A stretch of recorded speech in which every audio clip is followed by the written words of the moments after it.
台南市与菲律宾加美地市早在1980年缔结为姐妹市，至今已经迈入第46年。台南市长黄伟哲在今年1月访问菲律宾时，也曾专程拜访加美地市。当时因为市长出国，所以由副市长本身雷利代表接待。双方当时既表达希望进一步强化交流合作的意愿。这次加美地市长丹佛亲自率团回访台南，也象征两市互动更加密切。上次我在前去菲律宾参加阿克兰省的活动的时候，很有这个荣幸在马来亚见了副市长以及副检察总长。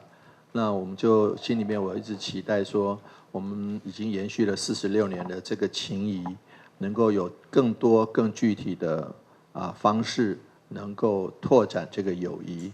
那我想今天这个场合也是非常非常合适的，所以欢迎各位之外呢，我们也希望待会儿我们可以一直可以持续的讨论如何加强彼此的情谊，包括我们的学生互访以及更多的工业跟商业的合作。 We are truly thankful for the invitation to visit your beautiful city and for the opportunity to further strengthen the friendship between Cavite City and Tainan City as sister cities.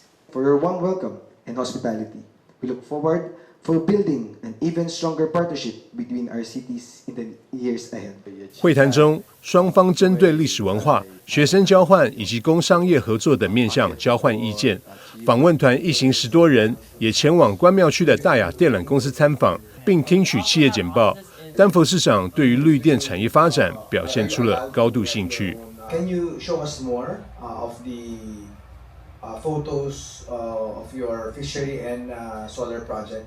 We're really interested to see how you installed your solar panels on top of the fishery or the ponds. 加美地市位于菲律宾加美地省，过去曾是该省省会，也是台南市在菲律宾缔结的第一个姐妹城市。今年1月，双方更签署增进姐妹市情谊了解备忘录。透过姐妹市互访交流，不仅加深了城市之间的友谊，也为产业与文化合作开启了更多可能。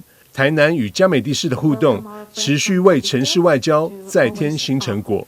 台南新闻张伟忠采访报道。